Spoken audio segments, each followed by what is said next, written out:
بيبدأ المسلسل مع يونج اللي بيكون موظف ناجح وبيقدر يخلص أي صفقة بسهولة. بيكون كل أعضاء الشركة بتاعه مستنيينه. بينزل صاحبنا الجنتلمان من الطيارة مع المساعدة بتاعته كده وبيرحبوا بيه. بيركب معهم العربية الجنتل وبيروح للشركة. هناك بقى بيقابلوا الرئيس وبيحتفل بيه كده لأنه خلص صفقة مهمة قوي يعني. بعدها بنشوف أخوه التوأم اللي اسمه جون، وبيكون بقى على الله خالص لسه في المدرسة الثانوية ومش عارف يطلع منها علشان يتخرج حتى. صاحبنا بقى بيكون بيلعب ماتش هوكي كده مع فريق المدرسة، لكنه بيتعصب وبيتخانق مع واحد من الفريق التاني. بيحاول الحكم يهديه لكن بيضربه هو كمان. وبيكون في بنت زميلته كده اسمها شيا مهووسه بيه لدرجه انها بتقول عليه جوزها خلاص، وبتفضل بقى تزعق وتشتم في الحكم كده واللعيبه اللي بيتخانقوا معاه، وهي دي السند والظهر مهما كانت الظروف. بعدها المدرب بيعاقب جون كده وفريقه علشان بوظوا الماتش وبيخليهم يقفوا على راسهم نص ساعه لحد لما بيفرهدهم. ولما بيرجعوا الفصل بقى بيكونوا تعبانين وبيناموا في الحصه. في وقت الغدا كده بيروحوا المطعم علشان ياكلوا، وبتكون كل البنات معجبه بجون ده. حتى في اتنين كده منهم قاموا من على الترابيزه علشان خاطر يقعد هو مع الباشا سلطان مكانه وبيعزموا عليه كده ياكل معاهم. لكن طبعا مين اللي بتشوفهم؟ صاحبتنا شيا. بتروح وبتزعلهم وبتقول لهم اوعى حد يفكر يقرب منه، ده بتاعي، ده انا كاتبه اسمه على دراعي. بتقعد معاه كده وبتفضل تتلزق فيه. بتطلب منه يخرج معاه يعني بالليل ويروحوا السينما، لكن جون بيتهرب منها وبيسيبها وبيمشي. وبيجي له مكالمه كده وبيعرف ان اخوه يونج راجع كوريا، ودي بتبقى صدمه بالنسبه له لانه بقاله 8 سنين في المانيا وما تقابلوش من زمان. وفي شركه اخوه بنشوف موظفه اسمها جين بتكون مزنوقه كده في الشغل ووراها شغل كتير يعني. بتفضل الوقت متاخر وبيرن موبايل المكتب، ولما بترد بيكون المدير ليه. بتتوتر لانها معجبه بيه ونفسها تقرب منه. بيطلب منها انها تجيب له ملف للمكتب بتاعه لان مفيش غيرها اصلا موجود. بتفرح خالص وبتستغل الفرصه وبتاخد الملف وبتروح وهي ملهوفه لدرجه انها كانت هتروح حافيه.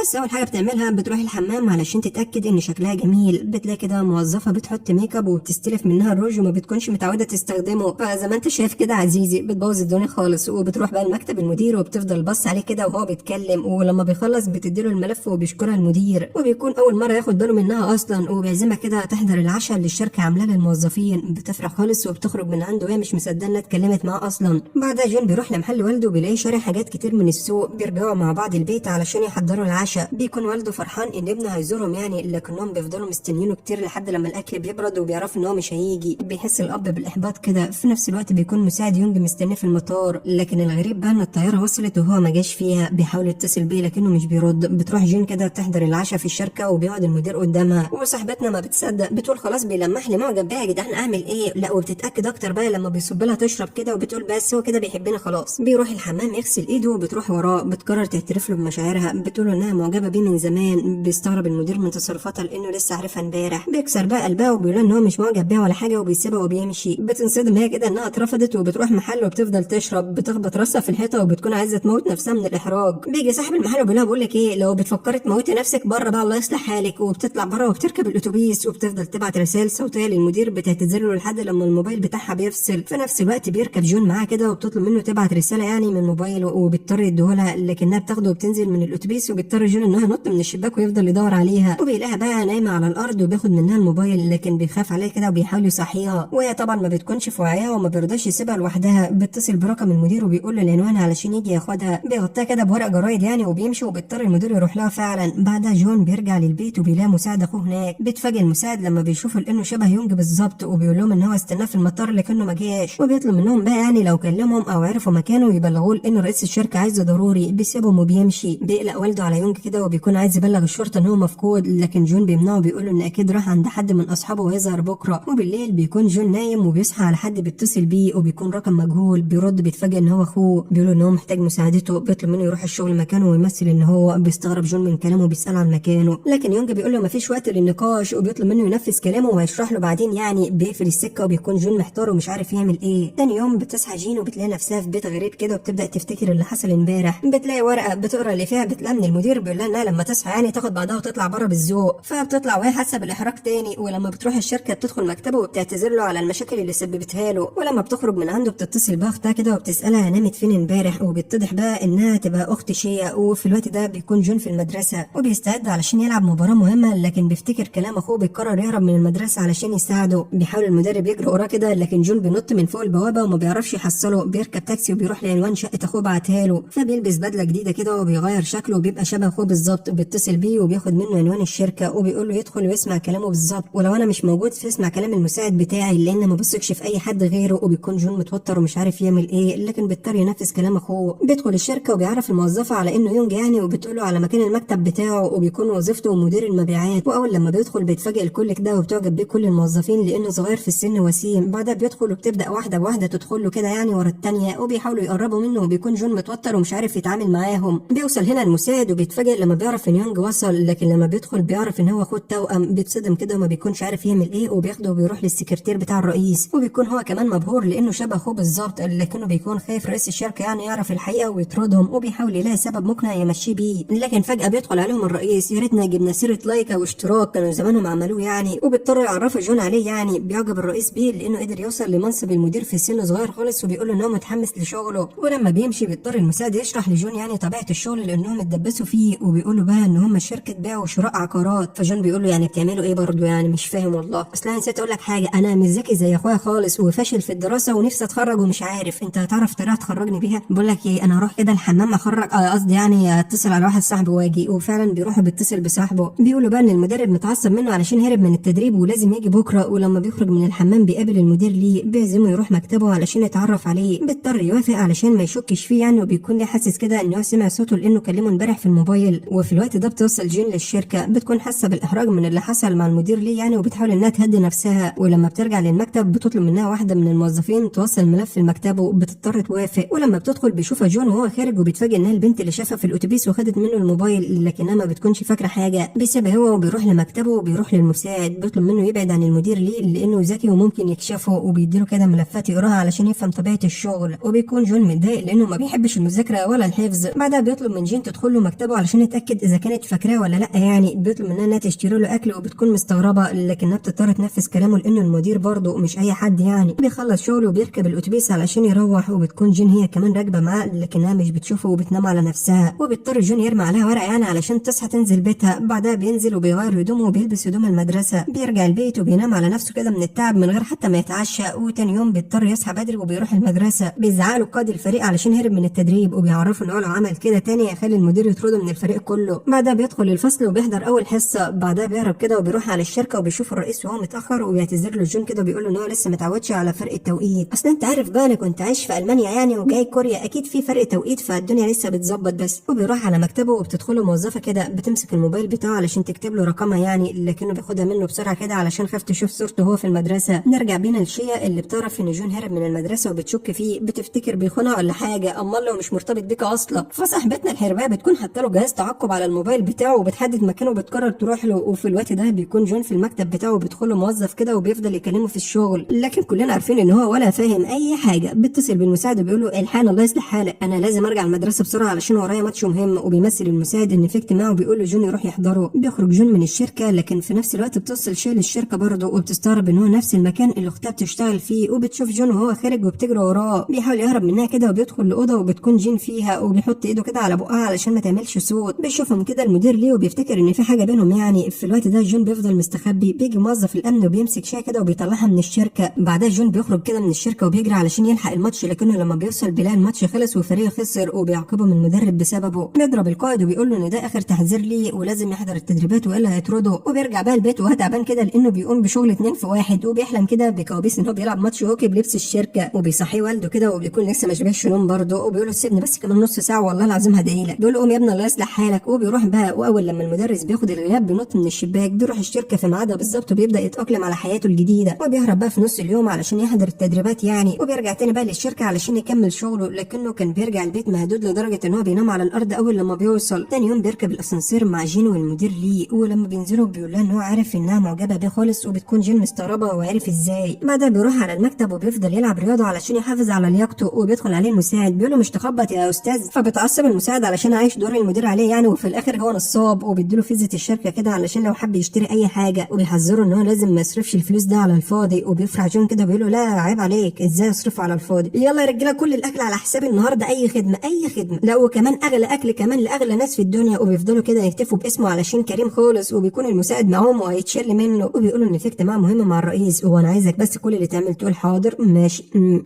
انا عارف ان انت ما بتقولش كلام غلط يا مدير، كمل كمل. جون بيقول له عيب عليك بقى، ده انا هبهرك احط في بطنك بطيخه شتوي لاننا في الشتاء خلاص. ولما بيحضر الاجتماع بيفضل يهبد ويقول اي كلام مش مفهوم، الحلزونه ياما الحلزونه. لكن الغريب ان الرئيس بيعجب بيه وبيقول له لا انت شكلك فاهم، انت دارس بره وجوه. يا جماعه ده كان بيدرس في المانيا، احنا لازم نديله الشغل كله، ده لنا فخر ان احنا نشتغل معاه. وفي الوقت ده المدير ليه بيتعصب كده لان جون خد منه المشروع اللي كان بيحضر له. ولما بيرجع جون لمكتبه بيكون المساعد متضايق علشان دبس نفسه، وبيروح للموظفات وبيسال اذا كان حد منهم فاضي يعني، لكنهم كلهم بيهربوا منه. وبيضطر بقى يدي المشروع لجين وبيقول لها تساعده يعني. فبتصدم بقى الموظفات علشان ندموا ان هم ضيعوا منهم فرصه يقربوا منه يعني. بعدها جون بيكون بيتضرب على الهوك في مكتبه. بتدخل عليه جين بعد ما خلصت تحضير المشروع وبتديله الملف علشان يراجعه، لكن صاحبنا زي العاده يعني مش فاهم اي كلمه خالص. بيفضل يقول لها بس سيبيه بس علشان انا والله ورايا شغل، او بس سيبيه بس انا ورايا تعبان سيبيه بس عايز استريح خلاص اخر مره بجد انا عايز اكل، سيبيه بس لحد ما اخلص اكل. وفي الاخر بيبدا يلعب رياضه يعني، وبيجبرها انها تلعب معاه كمان، وبتضطر انها تنفذ اوامره لانه مهما كان المدير يعني السلطان زمانه في مكانه. ولما بيتاخر الوقت بتقرر تروح، لكن جون بيقول لها ان باب الشركه مقفول عليهم، وبتتوتر جين وبتخاف تفضل معاه كده لوحدهم. لكن بيتضح ان هو كان بيضحك عليها وبيفتح لها الباب وبيجبرها انها تركب معاه التاكسي يعني علشان طريقهم واحد، ويفضل طول الطريق يضايقها ويتنمر عليها. ولما بتنزل بتكون متعصبه من طريقته كده وان هو بيتحكم فيها يعني علشان موظفه عنده. وتاني يوم بيتدرب مع فريق المدرسه كده، بعدها بيروح الشركه على طول وبتساعده جين يدرس المشروع. ولما بيخلصوا بيقولوا ان هم هيريحوا شويه، بس المساعد بيدخل عليه وبيقول له عايزك يا غالي. وبتفرح جين انها هتهرب منه وهتريح لوحدها، لكنها لما بتخرج كده بيطلب منها السكرتير تسلم طرد صغير، فبتضطر جين توافق. ولما بتروح تستلمه بيكون صندوق كبير خالص، وبتلاقي الاسانسير متعطل وبتضطر تنزل بيه من على السلم، وبترمي عليها عامله النظافه ميه ومش نظيفه كمان. ولما بتخرج صاحبتنا من الشركه بيكون شكلها زي ما انت شايف كده على الله خالص يعني، وريحتها احسن لك ان انت ما بتشمهاش الحمد لله، بس بتقول الحمد لله برضو ان محدش هيشوفها بالمنظر ده. لكن في نفس الوقت بيكون جون خارج من الشركه وبيشوف المدير ليه وبيعرض عليه يوصله بعربيته. بيقول له يا سلام ده انت كلك ذوق. لكن بيشوف بطلتنا كده وبيقول لها لا خدي تعالي اركبي معانا، انت ازاي هتمشي لوحدك كده يعني. لا وبيقعدها كمان جنب المدير ليه كانه بيوجب معاها، مش عارف ان هو بيوديها في 60 داهيه. وبيسيبهم كده وبيقول لهم ان هو وراه مشوار مهم خالص، وبتكون جين محروجه لان ريحتها وحشه. بتقول له لا انا هنزل انا هنا. وبتمشي في الشارع وهي زعلانه وبتفتكر اول مره شافته فيها في السينما واعجبت بيه. بعدها بيشوفها جون وبيقول لها اي خدمه يا غالي ظبطت لك الدنيا كلها اهوت. لكنها بتعيط وبتقول له ليه عملت فيها كده؟ انا اعترفت له بحب قبل كده وهو رفضني، وانا اتحطيت في موقف محرج بسببك. فبيتاثر جون بكلامها كده وبيحس بالذنب. وتاني يوم بيكون عنده ماتش مع الفريق وبيحس ان هو يتاخر على تقديم المشروع، وبيكون خلاص فاضل نص ساعه. بيفضل المساعد يتصل بيه لكنه ما بيردش عليه، وبيضطر جون يكمل الماتش. ولحد لما بيضمن ان فريقه هيكسب يعني بيسيبهم وبيروح على الشركه، وبيضطر يلبس هدوم الشغل في التاكسي، لكن الطريق بيكون زحمه وبيضطر ينزل وبيكمل جاري. بيكون ميعاد المشروع بدأ بقى، وبيضطر المساعد يطلب من ليه يعني يقدم المشروع، وبيفرح وبيوافق علشان يثبت ان جون كان فاشل. لكن فجأة بيوصل جون في الوقت المناسب وبيستغرب الكل من طريقة دخوله، وبيقول لهم على فكرة بقى انا عامل الدخلة ديت مخصوص علشان تركزوا معايا في اللي هيحصل دلوقتي. ابدأ يا ابني عرض المشروع، الكلام اللي انا هقوله مفيش منه اتنين. بيقول بقى الكلام اللي جين حفظته له يعني، وبيتفاجئ المساعد كده ان هو حول الموضوع لمصلحته خالص. وبعدها بتظهر نتائج المشروع، بيتفاجئوا ان مشروع شركتهم قدر ان هو اللي يكسب كمان، وبيفرح الفريق وبيهتفوا باسم جون. وفي اخر اليوم بيحاول جون يصالح جين كده وبيعتذر ان هو احرجها، وبيعرفها بقى انها السبب في نجاح المشروع، وبيعزمها كده تشرب معاه. بيفضلوا يتكلموا طول الليل وبيقربوا من بعض اكتر. وتاني يوم بيروح المدرسه زي كل يوم يعني، ولما المدرس بياخد الغياب بينط من الشباك، لكن المره دي اصحابه بيروحوا وراه وبيفضلوا مراقبينه لحد لما بيوصل للشركه وبيسالوه بيعمل ايه هنا بقى يا غالي. وفجاه بيظهر المدير ليه وبيشوفهم وبيتوتر جون كده وبيحس ان هو هيتكشف، بس صاحبنا حرباوي وبيشغل دماغه بيمثل ان هم مندوبين يعني مبيعات وهربانين من المدرسه. بياخدهم وبيطلع من الشركه، وبيستغرب المدير ليه كده من اللي شافه، لكن مش بيركز يعني. بيعتذر جون لاصحابه وبيضطر يقول لهم بقى ان هو بيشتغل مكان اخوه، وبيطلب منهم يمشوا دلوقتي وهو هيشرح لهم كل حاجه بعدين. وبيسيبهم وبيدخل الشركه علشان يحضر الاجتماع. وكالعاده يعني عزيزي ما بيكونش فاهم ولا حاجه، لكن صاحبنا هبيد ليفل الوحش يعني، وبيفتكروا الرئيس ان هو فهيم. ولما بيروح من الشغل بيقابل اصحابه بيحكي لهم كل حاجه، وبيطلب منهم ما يجيبوش سيره لاي حد، وبيكونوا متعصبين منه علشان مخبي عنهم حاجه شبه ديت. وبيحاول جون يرشيهم كده وبيقول لهم ان هو معاه فيزة الشركه وهيشتري لهم كل اللي هم عاوزينه. وبيقولوا له عيب عليك يا اسطى انت شايفنا بتاع مصلحه يا اسطى. وافتر 1 مينيت بنشوفهم في محلات الهدوم بيفضلوا يشتروا احذيه كده رياضيه وبيشكروه وبيحترموه، وكان ناقص كمان يبوسوا ايديه. بياخدهم وبيروح للشقه بتاعه اخوه اللي بيغير فيها هدومه، وبيكونوا مبهورين بحياته الجديده. وفجاه بيجي له اتصال من مدير الشركه بيطلب كده يقابله. بيضطر جون ياخد اصحابه وبيروحوا، وبيكون المدير عايزه كده يشتغل معاه في شركته يعني، وبيعزمه في ملهى ليلى علشان يقنعه. صاحبنا متردد يروح ولا لا، لكن اصحابه بيتحايلوا عليه كده لان عمرهم ما دخلوا مكان زي ده، وبيضطر يسمع كلامهم. وبيكون هناك بنات وبيفضلوا يشربوا معاهم. وتاني يوم واحد من صحابه بيصحى وبيفتكر ان في بنت من بتوع امبارح نايمه جنبه، وبيفرح كده وبيشيل الغطا بقى علشان يشوف وشها، لكن بيتصدم ان هو صاحبه التاني. بيدخل عليهم جون وبياخدهم علشان يمشوا، وبيوصلهم المدير للتاكسي كده، وبيعرض على جون يعني يشتغل في شركته وهيديله ضعف مرتبه. بيقول له خلاص سيبنا افكر واتصل بيك. وتاني يوم بيروح المدرسه وبتشوف صاحبتنا اللازقه، وبتفضل لازقه فيه ومش بترضى تسيبه يعني غير لما يرضى ان هو يروح معاه بالليل للسينما. بعدها بيهرب جون من الفصل وبيحط اصحابه لعبه مكانه كده كانه هو سبحان الله. بيروح بيغير هدومه وبيلبس هدوم الشغل وبيركب تاكسي علشان يروح للشركه. وفي الوقت ده جين بيفوت الاتوبيس الاتوبيس وبتضطر انها تشاور لتاكسي، ومن حظها ان هو نفس التاكسي اللي جون راكب فيه، ولما بتشوفه بتحاول تخلع منه كده وبينادي عليها لكن ما بتردش، وبتضطر انها تركب اتوبيس رايح مكان تاني. وفي الوقت ده بتحصل مشكله في الشركه للاسف، وفي مشروع بيتسرق وشركه تانيه بتنشرها باسمها. يعني بيتعصب الرئيس وبيقول لهم ان اكيد في خاين، وبيطلب منهم يحققوا في الموضوع ويكتشفوا هو مين. وبيكون في موظف شايف جون كده وهو سهران مع مدير الشركه التانيه وبيشكوا فيه، وفعلا الاشاعه دي بتنتشر في الشركه وبيبدا كل الموظفين يتكلموا عنه، وبتسمعهم جين وهي الوحيده اللي بتدافع عنه. بيوصل صاحبنا وبيستغرب ان الموظفين بيعملوه بطريقه غريبه كده وبيتجنبوه، وبيعرف من جين بقى ان هم فاكرينه جاسوس للشركه التانيه، وبيحقق المدير ليه في الموضوع كده بنفسه، وبيكتشف بقى ان في موظف من مكتب جون حمل ملف المشروع وبيحوله للتحقيق وبيفضل يستجوبه، لكنه بينكر الاتهامات وبيقول ان هو بريء، لكن زمايله في المكتب بيصدقوا التهمه، الا جين هي اللي فضلت تدافع عنه واثقه ببراءته يعني، وافتكرها بتعمل كده علشان كان بيعملها كويس وبتكون عايزه تديه الدواء بتاعه لانه مريض. بيروح معاه كده جون وبيشوف المدير ليه وهو بيعامل الموظف وحش وكان عايز يضربه، لكن جون بيمسك ايده وبيقول له يحترم ان هو راجل كبير في السن، وبيقرر يحضر معاه التحقيق علشان يحميه. وفي الوقت ده الشرطه بتقبض على مجموعه من الهاكرز يعني بيخترقوا الشركات وبيعرفوا ان هم اللي سرقوا المعلومات وباعوها للشركه الثانيه، وبتعصب رئيس الشركه على المدير لانه اتهم موظف بريء من غير دليل قوي. وبيخرج كده الموظف وهو زعلان لانه كان شاري هديه لبنته كان عايز يديها لها قبل ما تسافر، لكن الصدمه بقى لما بيشوف جين وبيعرف انها ادتها الهديه وبتبعت له كمان بنته صورتها مع الهديه كده وبتشكره عليها. بيفرح الموظف وبيعزمها على العشاء هي وجون، وبيفتكر جون كده ان هو عنده ميعاد مع شيا في السينما، بيستأذن كده وبيجري علشان يروح لها وبتصدم انها لسه قاعده مستنياه، وبتفرح لما بتشوفه وبتطلب منه يتعشوا سوا بقى، لكن بيلاحظ كده ان درجه حرارتها مرتفعه وفجاه بيغمى عليها رغم الابتسامه اللي كانت على وشها. بتفاجئ جون وبيشيلها على ظهره وبيجري بقى بسرعه على المستشفى، بتعمل عمليه الزايده وبتصل باختها يعرفها، والصدمه بقى ان هو ما كانش يعرف مين اختها. ولما بتوصل للمستشفى بتلاقي سايب لها رساله كده ان شيا كويسه وان هو اضطر يمشي لما اطمن عليها، وبتضحك كده على الخط لانه كاتب الكلام غلط. وتاني يوم بتعرف جين ان الشركه مش هتجدد العقد بتاعها. بيشوفها جون وهو زعلان، بيروح وراها على السطح وبيلاقيها عماله بتعيط، بتصعب عليه وبيديلها الجرافته بتاعته كده علشان تمسح دموعها. بيروح ويقابل المساعد وبيطلب منه كده يعمل حاجه علشان تفضل في الشركه، ولما بيرجع مكتبه بيعرف انها قدمت استقالتها خلاص ومشت من الاحراج. بيجري وراها علشان يلحقها لكنه للاسف مش بيوصل لها. وتاني يوم بيكون في المكتب وبيشوف النبات اللي كانت بتعتني بيه وبيحس ان هو مفتقدها وان المكتب ما عادش ليه طعم من غيرها. بيبعت لها رساله يطلب ان هو يقابلها علشان يديها النباتات بتاعتها، لكنها ما بتردش عليه. ولما بيخرج من الشركه بيلاقي ان اصحابه مستنيينه، لا وكمان